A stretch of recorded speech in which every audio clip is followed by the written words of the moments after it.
kana fi sabilillah hatta yarji'. Siapa yang keluar dari rumahnya dalam rangka menuntut ilmu, kana fi sabilillah, maka ia berada pada jalan Allah hatta yarji', sampai ia kembali ke rumah. Ya.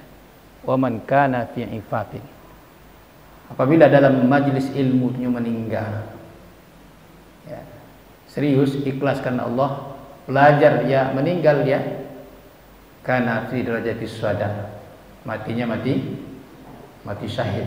Alangkah mulianya, alangkah beruntungnya orang-orang yang selalu dalam majlis ilmu. Jadi kalau malam kau Bapak Ibu buat salam berajak, asyik kita mendengarkan kajian. Datang gampu, meninggal awak siku sadun, awak mati syahid. Tapi kalau malam kau antara maghrib bisa payuk ke tepi laut, mangal ke tepi laut itu, cilik ombak, cilik je gilo, tiba gampu, tiba tsunami, mati awak, mati ya namanya, abu, mati anjui. Jadi apa Ibu? Di situ kelebihan keutamaan orang yang selalu dalam majlis ilmu. Syahid kalau ia serius dalam majlis ilmu itu. Kemudian yang kedua, kata Rasulullah sallallahu alaihi wasallam dalam hadisnya, ya Abu Zarrin, wahai Abu Zar, la in taghda wa fata'allamu min ayati fi kitabillah.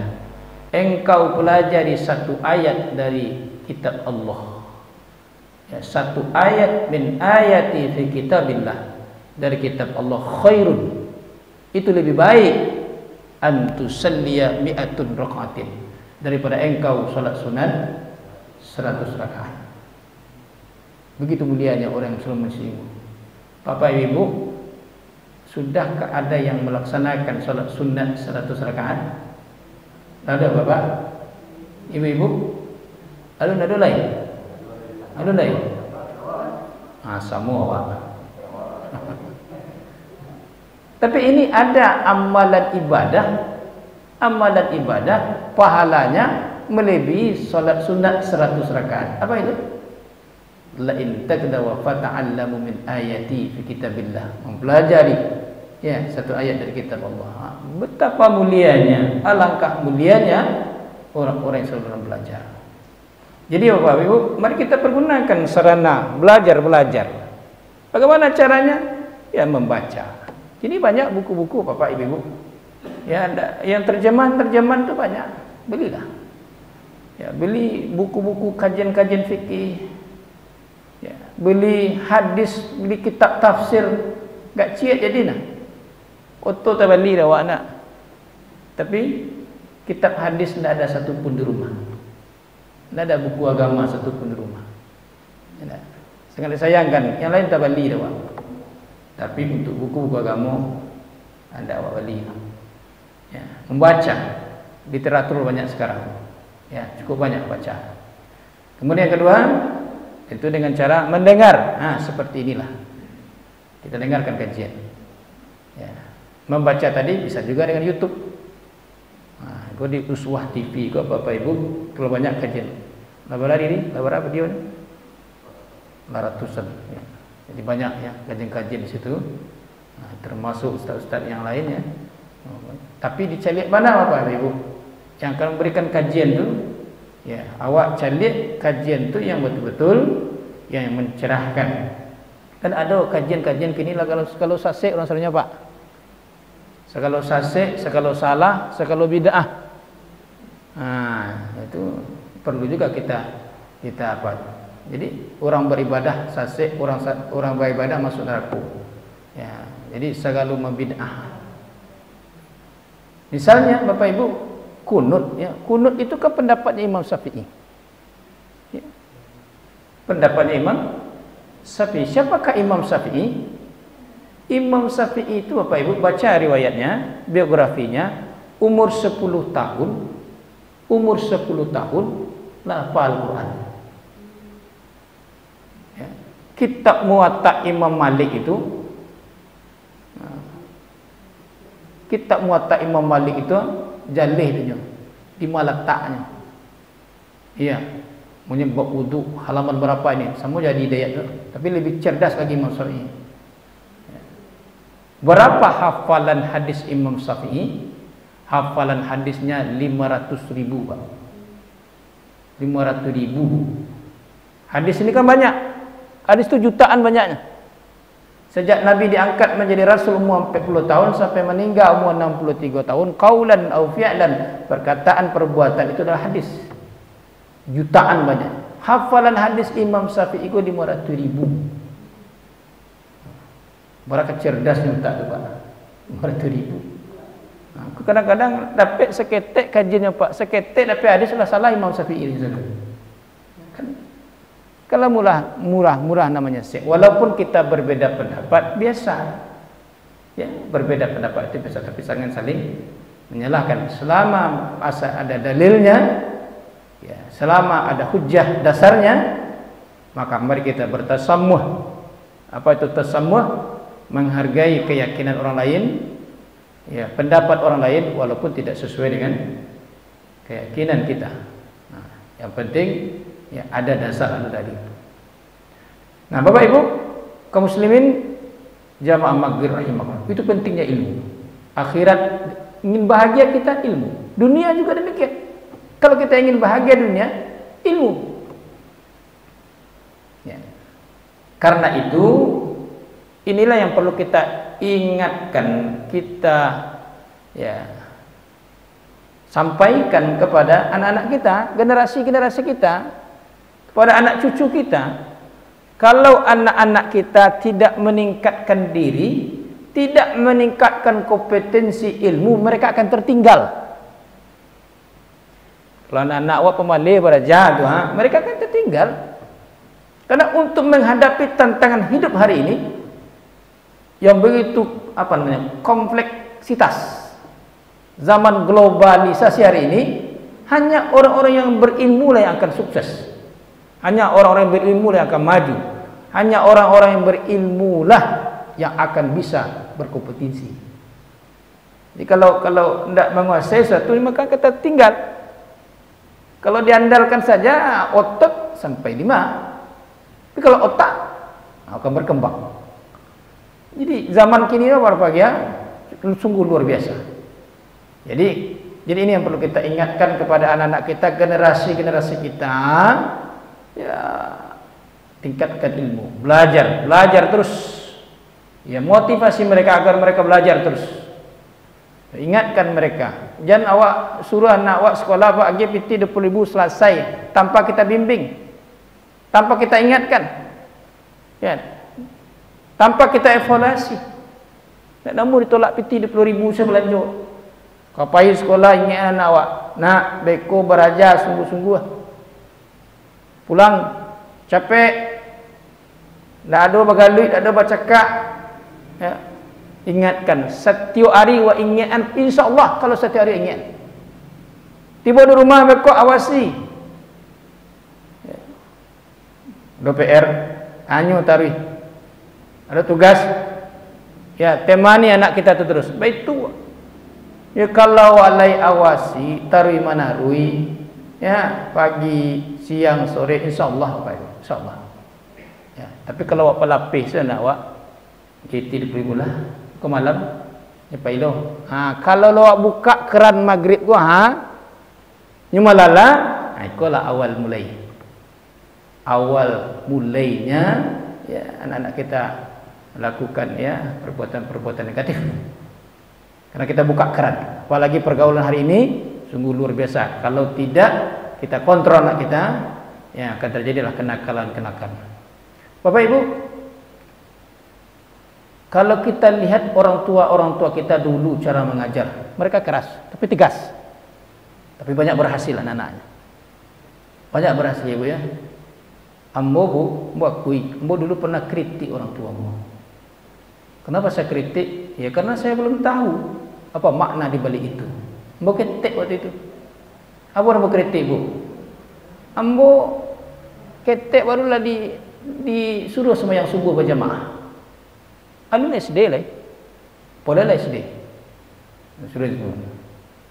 Sekali Bapak Ibu, ya, ambo dijago oleh orang tua, lai jago, tapi pai kedua lalu di luar, ada batang durian di rumah, batang durian, bukan kampung Solo, lalu mau situ, lalu buat tak kalau namanya tekan tua kan, lalu lah tunggu mana jadinya, orang tua, nampak lambo di situ, ya nampak lambo situ, dia ambil air sembe itu disiram, subuh tu pak, disiram, alangkah mendongkolnya saya waktu itu, saya kritik orang tua saya itu, bak jahit.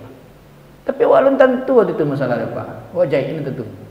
Baik itu karya orang tua menjaga waktu subuh. Tapi proses itu berjalan Bapak Ibu. Ya. Ini sebenarnya ambo dikontrol tari orang tua. Ya, kemudian saya aliyah sudah di Padang. Dah sekolah di Padang. Masuk IAIN. Aku orang gaya kalau dah tinggal Mas Haji, enggak usah kuliah. Itu benar orang tua. Kalau tak pandai ceramah, enggak usah pulang. Itu orang tua. Bapak Ibu, jadi masa perubahan dari senamnya, Pak tinggal di Mas Haji, wala jago subuh lah besok kan? Nah, di Mas Haji gitu, yo jago subuh lah. Lah besok jago subuh kan? Sebelum subuh jam sampai boleh jago mengaji, tinggal di Masjid Al-Kausar Al-Duri dulu. Kemudian tamat kuliah, mulai mengajar. Kemudian nikah. Luar biasanya Pak Bu, luar biasa nan anggo terima kini apa Pak Ibu. Ya, mungkin ini karena pembiasaan dari kecil. Walaupun lambo lalu sajamnya Pak. Dia ada acara malam tu Kalau jam sampai orang mengaji tu matu tu lambo lalu Pak. Yo, walaupun ada acara awak jam 2 lalu tu Kalau lah mengaji orang, tu jam sampai dah, tu lah kebiasaan tu. Matu ko dak mau lalu. Cagu tu. Nah, pertanyaannya, bakok bisa begitu tu Bu? Karena sudah dibiasakan di waktu kecil. Ya. Nah kini ambo baru mengecek. Saya bangga punya orang tua seperti itu. Saya bersyukur punya orang tua seperti itu. Kalau landak seperti itu orang tua saya mendidik, mengajar waktu kecil, mungkin ambo jago siangnya subuh apa? Kan banyak kini itu. Awak dapat lapen nak awak berapa cucu? Biar saya matongan tua. Alun hari lain. Biasa jago 6. Bekonya lah laki, bekonya lah bini jago. Jam 6 juga Pak. Bagaimana itu dia wala biasa manjuan. Maka pendidikan pembiasakan itu dari kecil. Ya. Pendidikan itu dari kecil. Sebab merubah sesuatu yang tidak biasa dalam hidup ini susah tuh Pak. Susah tuh Bu. Awak dah biasa. Lalu kita lakukan itu susah ya. Nah, makanya dari kecil anak-anak kita, ya cucu kita itu diarahkan. Ya, jangan buka keran kesempatan. Mereka ya nampak nama acara malam minggu macam banyak kejadian itu apa? Banyak. Ini ndak satu terimbas. Apalagi inilah banyak namanya namanya apa ya? Tawuran gua. Ada geng. Sampai ambo di sekolah senamia tu. Ya, sudah dirazia. Ada geng, banyak geng, macam-macam nama-nama gengnya. Ya macam-macam nama gengnya Pak. Rupanya lah ada topik kumpulnya, ada adminnya. Lah mulai membawa senjata. Tapi yang boleh Rakuranji itu lah zona hitam tu Pak. Zona hitam apa tu? Tawuran. Ya banyak. Kalau malam minggu itu lah patroli polisi di Simpang. Ya, Simpang bypass sampai ke Balai Baru. Yang gua kalau subuh kadang-kadang tu lewat gua di Durian Tarun tu kadang-kadang lama layang batu pindah muka jati Pak. Habis itu kemudian anak kini tu.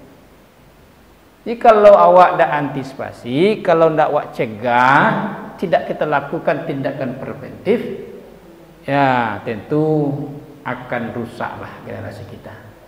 Akan hancurlah generasi kita.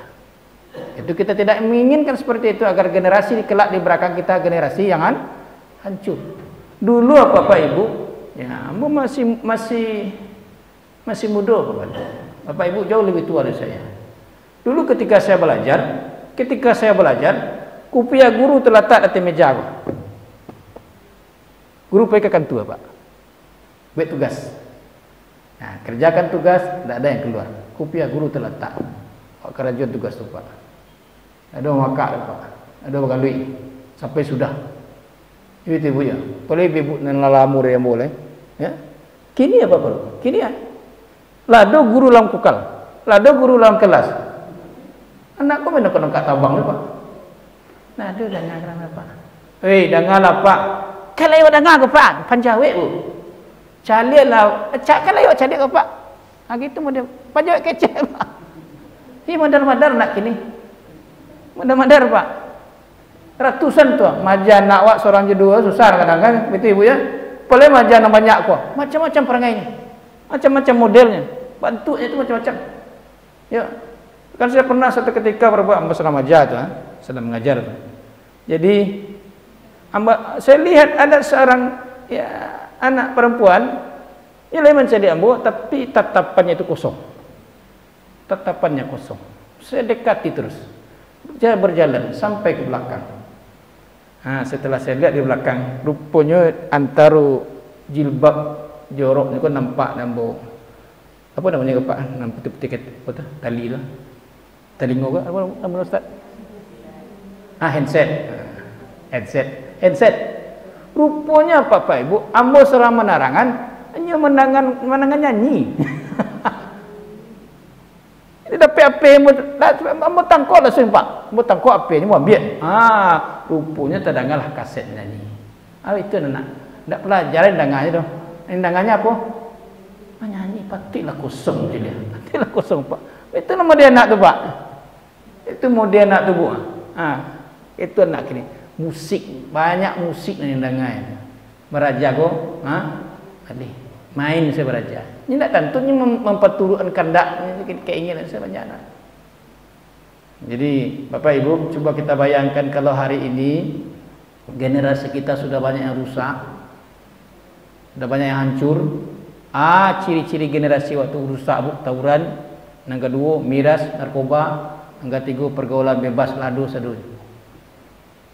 Pergaulan bebas apa lagi? Ya, kalau hari ini generasi kita sudah hancur, coba bayangkan 10 tahun yang akan datang, 20 tahun yang akan datang, apalah bentuk generasi bapak? Apalah jadinya? Inilah banyak hamil luar nikah lah banyak. Ya, aborsi lah banyak. Kalau dah benteng rumah tangga kita, itu nak kata jadi itu sebut.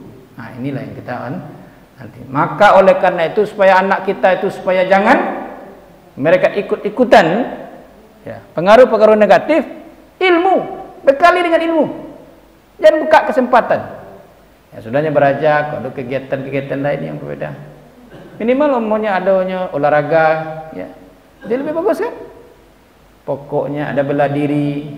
Jangan buka kesempatan mereka melakukan ya apa nongkrong lah namanya, duduk-duduk bersama lah namanya. Jadi itu akan banyak dampak negatif untuk hari ini. Bapak Ibu, kaum muslimin jamaah maghrib itu yang pertama. Di kunci kebahagiaan itu adalah hubbul ilmi. Kemudian yang kedua, kunci kebahagiaan hidup dunia dan akhirat adalah hubbul ibadah. Cintai ibadah. Jadi kalau kita ingin bahagia hidup kita, maka cinta dengan ibadah. Senang dengan ibadah. Karena ibadah yang kita lakukan itu kunci kebahagiaan. Kunci ketenangan itu adalah ibadah. Kalau serius, kalau betul kita melaksanakan ibadah, maka ibadah itu akan membawa ketenangan, kedamaian dalam diri kita. Cinta ibadah. Tanda ibadah seorang itu ikhlas Bapak Ibu. Tandanya ibadah solat awak ikhlas aku tandanya. Apa tandanya Bu? Tandanya ibadah awak ikhlas tu apa Bu? Pak? Senang awak je ibadah tu. Senang awak je ibadah tu. Lati buat azan zuhur monyo. Dia senang tiap kali. Ambil mekenah apa-apa ambil langsung bawa bikin sarung itu tak langsung penuhi panggil tu. Itu tanda ibadahnya ikhlas tu. Tapi lah tiba waktu zuhur, inde lah tiba le waktu zuhur, onde dulu, inde lah tiba waktu zuhur, bayar utang cina, bayar utang jadi beban solat jadinya, bayar utang, orang yang ya solatnya ikhlas, karena solat itu akan membawakan kedamaian, ketenangan dalam dirinya, Kalau lah lewatnya 5 minit, 10 minit, apalagi lah setengah jam, juga gelisah tu Pak. Tapi kalau orang tak pernah solat, tak pernah solat di waktunya, biasa saja. Tak mau tahu. Tapi kalau orang yang betul-betul solat itu akan menenterangkan, ya kalau lah lambiknya gelisah. Ya, dia sembahyang ya. Dia sembahyang, kerajo kan, dia sembahyang gelisah ni. Jadi kalau solat yang kita lakukan dengan benar, betul-betul ikhlas karena mengharapkan ridha Allah, maka solat itu akan membawa ketenangan bagi kita. Solat itu akan membawa kedamaian bagi kita. Ya. Karena itu solat itu akan membuat kita awet Bapak Ibu. Akan membuat kita awet. Yang muda awet muda, yang tua awet tua. Ya. Awet tua tu apa tu, Bu? Walaupun tua nampi wajahnya tu nampak, Bu. Awet. Oh, lebih awet wajahnya tu. Badai ajar awet tu, dek solat tadi, dek wuduk tu awet nampak wajah itu. Walaupun tua tapi berminyak. Itu yang solat itu. Bapak Ibu lah masuk waktu. Ini ada 5 kamu sampai dulu. Ada 5 ya kunci kebahagiaan kita nak hidup. Karena berhubung waktu Isya sudah masuk, kita cukupkan kajian kita sampai di sini. Billahi taufiq hidayah. Assalamualaikum warahmatullahi wabarakatuh.